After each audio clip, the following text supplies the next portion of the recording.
Muy buenas tardes a todos en este hermoso día que ha hecho el Señor.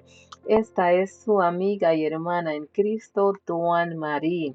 Hola, buenas tardes a todos. Hoy es jueves 22 de febrero del 2024 y las temperaturas aquí en la ciudad de Waterbury del estado de Connecticut están a 40 grados. Así que hoy es un hermoso día, está soleado y les deseo a todos que pasen un hermoso día, una hermosa tarde. Así que hoy estamos en el día 18. Continuamos leyendo el libro Una vida con propósito con el autor Rick Warren. Una vida con propósito. Y nos seguimos preguntando, ¿para qué estoy aquí en la tierra? ¿Para qué estoy aquí en la tierra? Y hoy, en el día 18 de 40 días que vamos a estar leyendo este libro, porque se compone de 40 capítulos, estamos en el día 18 y hoy se titula Viviendo la vida juntos. Ayer leímos acerca de un lugar al cual pertenecer, porque nosotros tenemos un lugar al cual pertenecer. Y hoy continuamos con el título Viviendo la vida juntos. Viviendo la vida juntos. El Señor tiene un propósito para tu vida. No eres un accidente, solo tienes que ponerlo a Él en primer lugar en tu vida. Ama a Dios con todo tu corazón, con todas tus fuerzas. Que sea Él el primero, el primordial en tu vida, porque Él te ama y Él tiene un propósito para contigo. Hoy leemos en Colosenses capítulo 3, versículo 15. Dice la palabra del Señor: ustedes fueron llamados a formar un solo cuerpo, el cuerpo de Cristo.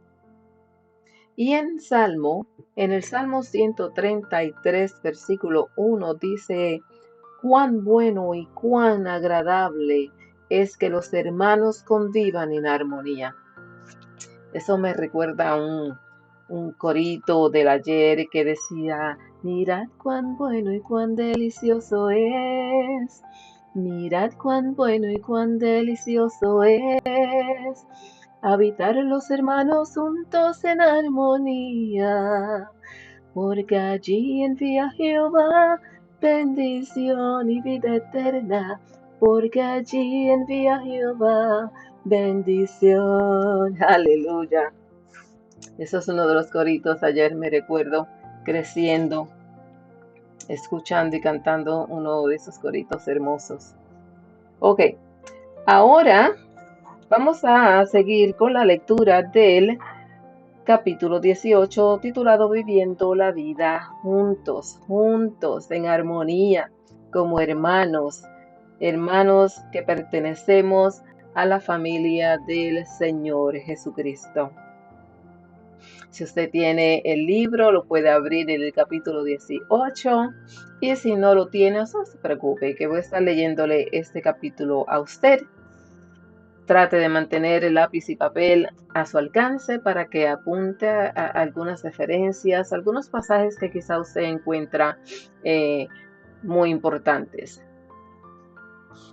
Amén. Voy a comenzar ahora.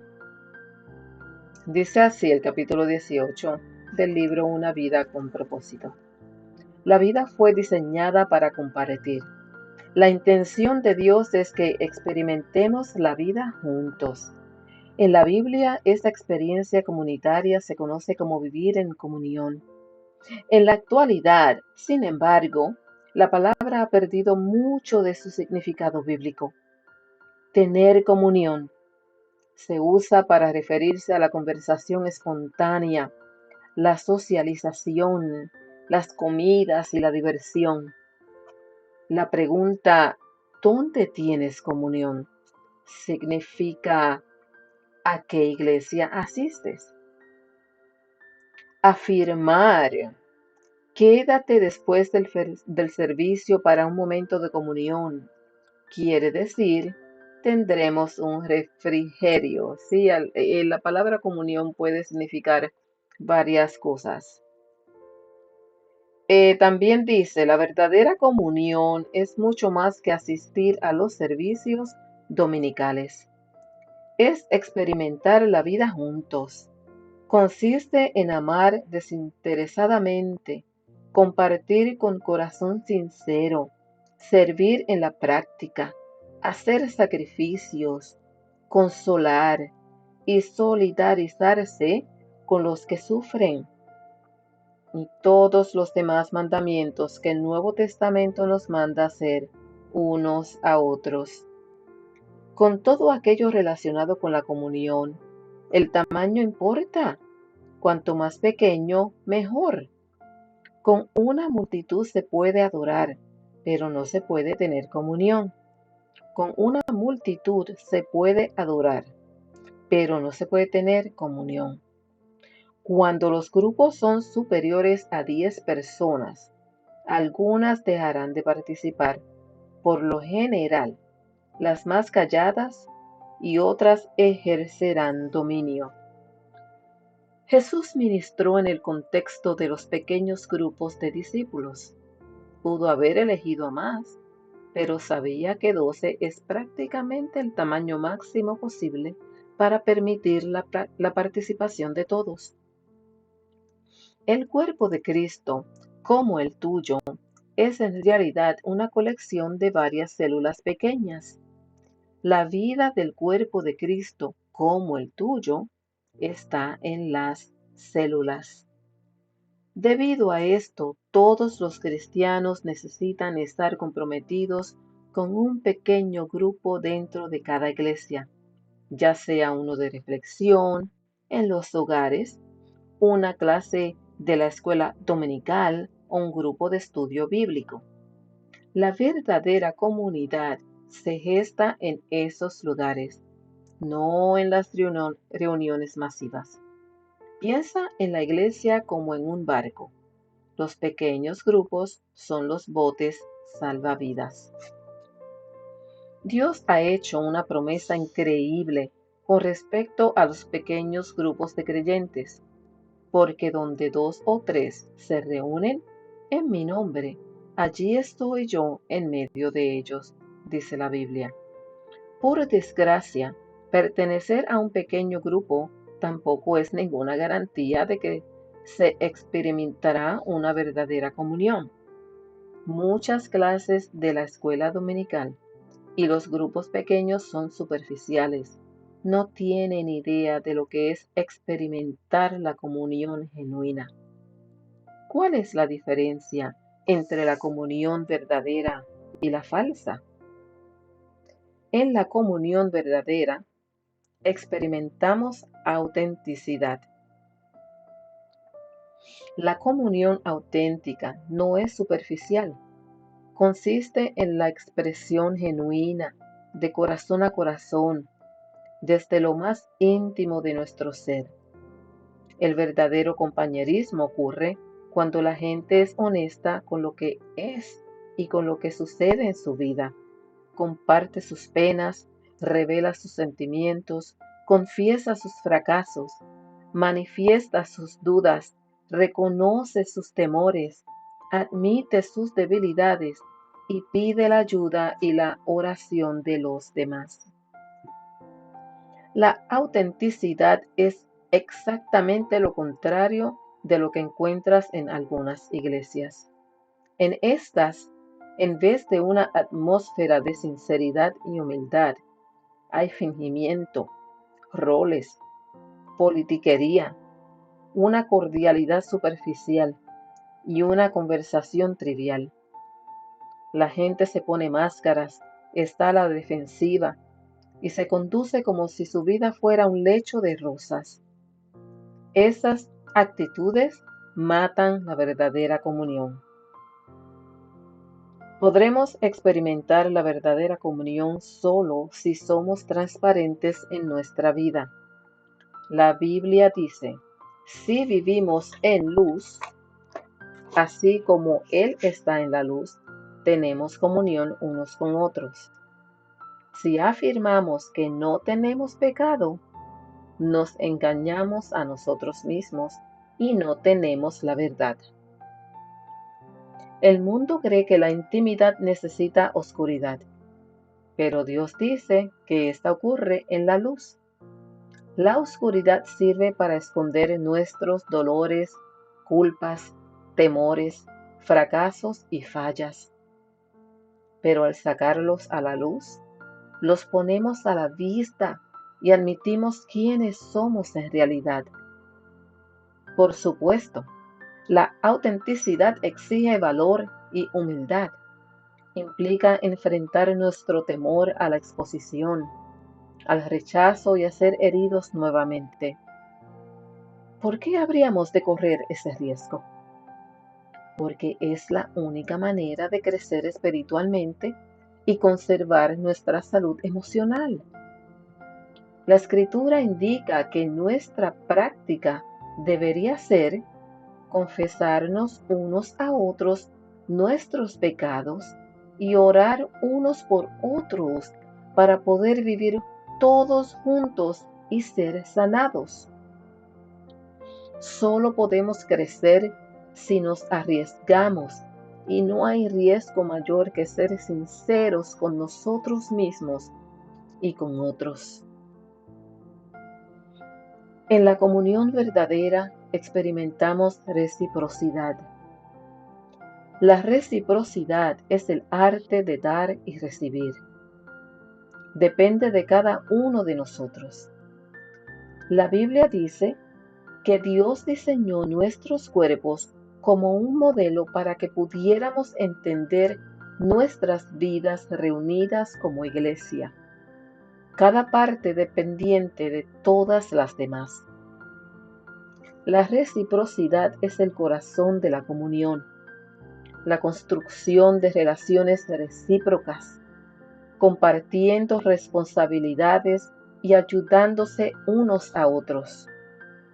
Pablo dice que desea que nos ayudemos entre nosotros con la fe que compartimos.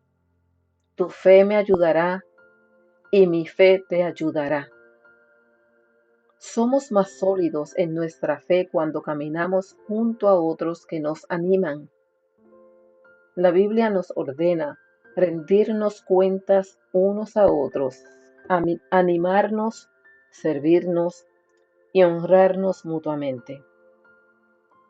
Más de 50 veces el Nuevo Testamento nos manda a hacer distintas tareas, unos a otros y unos con otros.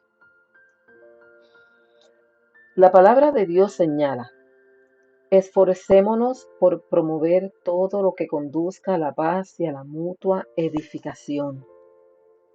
No eres responsable de cada persona del cuerpo de Cristo, pero tienes una responsabilidad con ellos. Dios espera que hagas lo que esté a tu alcance para ayudarlos. En la comunión verdadera experimentamos compasión. La compasión no se limita a dar consejos o a una ayuda rápida y cosmética. La compasión implica comprender y compartir el dolor de los demás.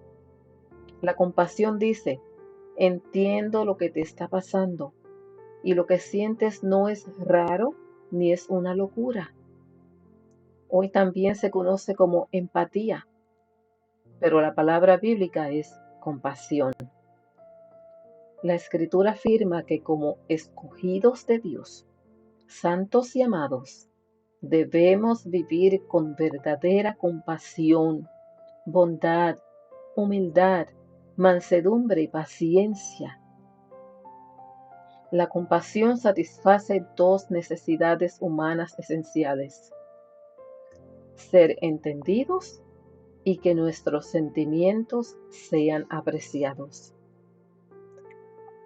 Cada vez que entiendes y aprecias los sentimientos de alguien, estableces comunión. El problema es que muchas veces tenemos tanta prisa por arreglar las cosas que no tenemos tiempo para expresar nuestra compasión. O estamos o estamos preocupados con nuestros propios dolores. La autocompasión agota la compasión por los demás. La comunión tiene diferentes niveles, cada uno apropiado para diferentes momentos. Los grados más simples de comunión son al compartir y al estudiar la palabra de Dios en comunidad. Un nivel más profundo es la comunión al servir, como cuando ministramos entre varios en los viajes misioneros o los proyectos de caridad. El nivel más profundo es intenso, es la comunión en el sufrimiento. Cuando nos solidarizamos con la pena y el dolor de los demás y nos ayudamos unos a otros a sobrellevar las cargas, los cristianos que mejor entienden este nivel son aquellos que en este mundo sufren persecución, desprecio y hasta la muerte como mártires por su fe. La palabra de Dios nos manda diciendo: cuando tengan dificultades, ayúdense unos a otros. Esa es la manera de obedecer la ley de Dios. Esa es la manera de obedecer la ley de Cristo. Es en los momentos más intensos de crisis, dolor y duda que más nos necesitamos unos a otros. Cuando las circunstancias nos aplastan y nuestra fe se derrumba, es cuando más necesitamos a nuestros amigos creyentes. Necesitamos contar con un pequeño grupo de amigos que tengan fe en Dios por nosotros para permitirnos salir adelante. En un pequeño grupo, el cuerpo de Cristo es real y tangible, aunque Dios parezca distante. Durante su sufrimiento, Job necesitó con desesperación contar con ese grupo. Clamó: aunque uno sea parte del temor al Todopoderoso, el amigo no le niega su lealtad. En la comunión verdadera experimentamos misericordia. La comunión es un lugar de gracia donde en vez de enfatizar los errores, estos se resuelven. La comunión se genera cuando la misericordia triunfa sobre la justicia. Todos necesitamos misericordia, porque todos tropezamos y caemos y necesitamos que alguien nos ayude a ponernos en pie y en camino. Necesitamos brindarnos misericordia unos a otros y estar dispuestos a recibirla. Dios declara que cuando alguien peca debemos perdonarlo y consolarlo para que no sea consumido por la excesiva tristeza. No es posible tener comunión sin perdón. Dios nos dice: no guarden rencor, porque la amargura y el resentimiento destruyen la comunión. Como somos pecadores imperfectos, inevitablemente nos lastimamos. En ocasiones lo hacemos intencionalmente y otras veces sin mala intención, pero de una u otra manera requiere cantidades enormes de misericordia y gracia crear y sostener la comunión. La Escritura dice: tengan paciencia unos con otros y perdónense si alguno tiene una queja contra otro. Así como el Señor los perdonó, perdonen también ustedes. La misericordia de Dios es el motor que nos motiva a mostrar compasión a los demás. Recordemos que nunca se nos pedirá perdonar más de lo que Dios nos perdonó a nosotros. Cuando alguien te lastime, tienes que decir o tienes que decidir: ¿usaré mi energía y mis emociones para vengarme o para buscar una solución? No es posible hacer ambas cosas. Muchas personas son renuentes a mostrar misericordia porque no entienden la diferencia entre confianza y perdón. Perdonar es soltar las riendas del pasado. La confianza tiene que ver con el comportamiento en el futuro. El perdón debe ser inmediato, lo pida o no quien ofendió. La confianza se reconstruye con el tiempo. Esta requiere llevar un registro. Si una persona nos lastima repetidas veces, Dios nos manda a perdonarla al instante, pero no espera que confiemos en ella de inmediato y tampoco supone que debemos permitir que siga lastimándonos. Deberá demostrar que el tiempo la ha transformado. El mejor lugar para restaurar la confianza es dentro del ambiente de apoyo provisto por un grupo pequeño que ofrezca la posibilidad de animarnos mutuamente y rendirnos cuentas unos a otros. Experimentarás muchos otros beneficios si formas parte de un pequeño grupo comprometido con tener una comunión verdadera. Esta es una parte esencial de tu vida cristiana que no puedes desatender. Por más de 2000 años, los cristianos se han reunido regularmente en pequeños grupos para vivir en comunión. Si nunca has formado parte de uno, no tienes idea de lo que te estás perdiendo. En el capítulo siguiente, analizaremos lo que se requiere para crear este tipo de comunidad con otros creyentes. Pero espero que este capítulo haya despertado el hambre por la experiencia llena de autenticidad, reciprocidad, compasión y misericordia que experimentarás con la comunión verdadera. Acuérdate que fuiste creado para esa comunión. Así he culminado con el capítulo de hoy, pero no sin antes nos vamos para el punto de reflexión, el versículo para recordar y la pregunta para considerar. El punto de reflexión es una verdad que resume un principio de una vida con propósito en la que puedes meditar por el resto del día.